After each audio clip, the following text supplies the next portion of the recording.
Cafe Networking podcast promotes successful business experts. I'm Tom Rioch, connecting people throughout the world from my podcast studio in Brazil. Joining us today from Hampton Roads, Virginia, John Hewitt, CEO of Loyalty Brands Incorporated. He's using his experience in franchising to develop faster road to growth and success. So, John, can everyone or anyone be an entrepreneur? Actually, no. The 2/3 of Americans think they want to be an entrepreneur, but not everyone has the capability. When you're in business for yourself, there's no one every day telling you what time to be there and what you need to accomplish. And some people aren't self-starters. Another thing, I've helped bring in 5,200 franchisees in my career. And 5,200. 5,200. And about 500 of them, they didn't have the self-starting capability, the ability to follow a plan, the ability to think ahead and plan ahead, or they weren't risk takers. You know what happens is all of us get knocked down, and you're not going to just skate through to success every day. You're going to face adversity, and some people, adversity kills them. They just get buried in adversity. So about half the people that think they want to be entrepreneurs can't be entrepreneurs. But if we take the 5,200 you mentioned, and you say 500 haven't made it, that's 10%. So there's a 90% success rate. In people who have joined my franchises, that's for sure, because we've always had, I've been doing this for 55 years. So I've had the best system in the industry each and every time. So they're at a advantage the minute they join our team. But from your experience, we can also see, I guess, that of the 500, they may start out, they may be self-starting, they may be risk takers, but over time, they sort of lose the edge. The key comes down to my job, as I said, is to give you the best system in the industry. Your job is then to follow the recipe. Right.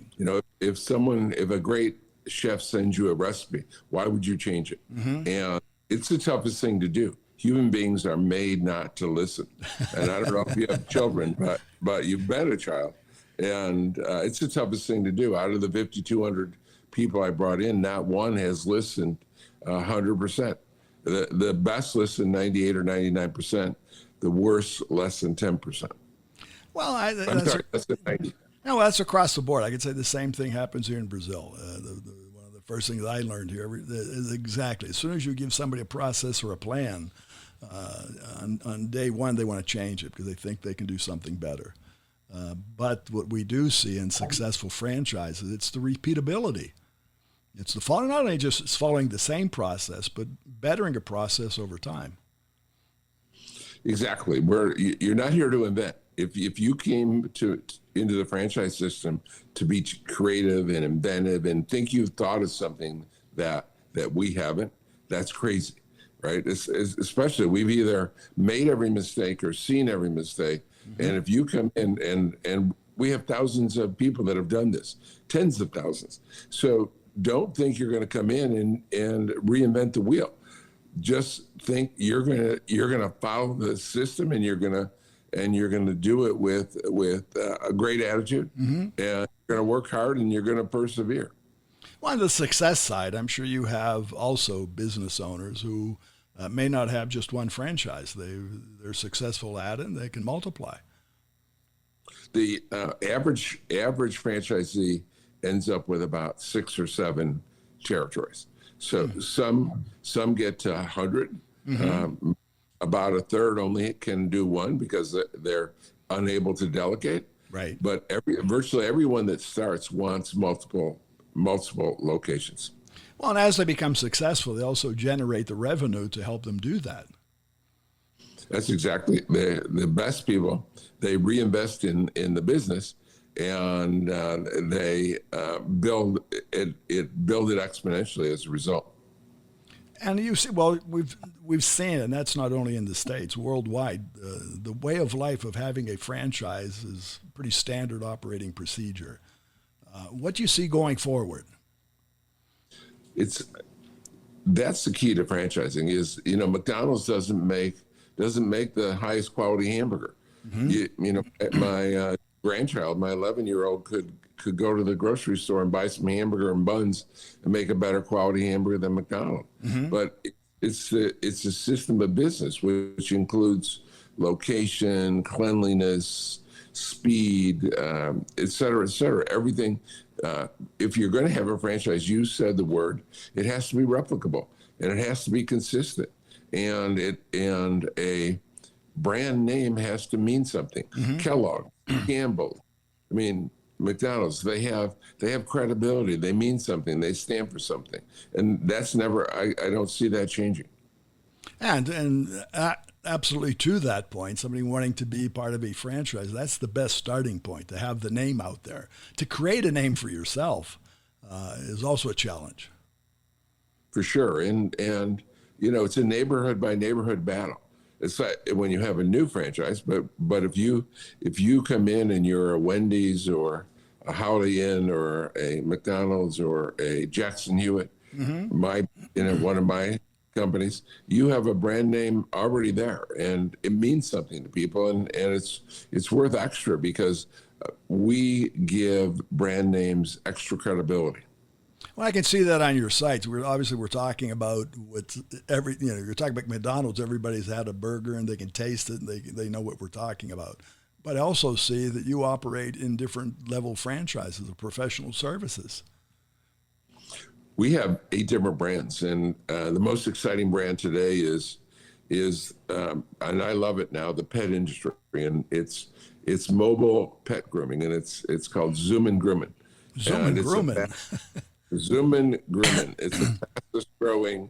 It's the fastest growing of our brands, and it's the fastest growing mobile pet grooming in the United States. I can see that. So that you're saying it's a home-based grooming. Is that the person goes out to the person's home to do that? Yes, we have outfitted beautiful vans, and they're big enough to stand up in, and they do it right in your driveway or in the street outside your home, and it's a lot less stressful for the pet. So zooming and grooming. Exactly. I could see that because even here in Brazil, I've seen more persons who have pets than children. Actually, there are in the United States. I'm not sure what they are in Brazil, but today in America, there's only about 30% of parents have children at home, and more than half have pets at home. Right. I would say it's probably the same here.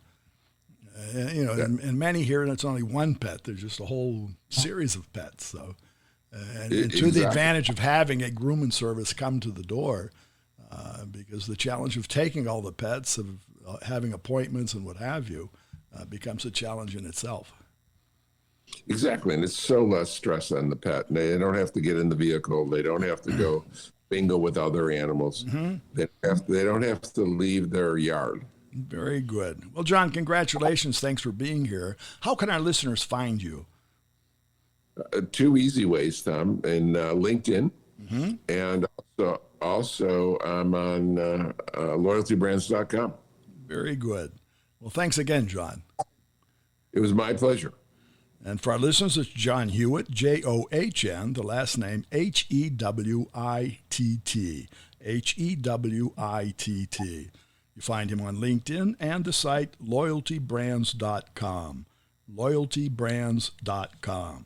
Cafe Networking is brought to us by Focus MI Market Intelligence, an agricultural market research specialist in Brazil. More information at focusmi.com. Talk to Tom, talk to the world. Thanks for listening. Till the next time here at Cafe and Networking Podcast.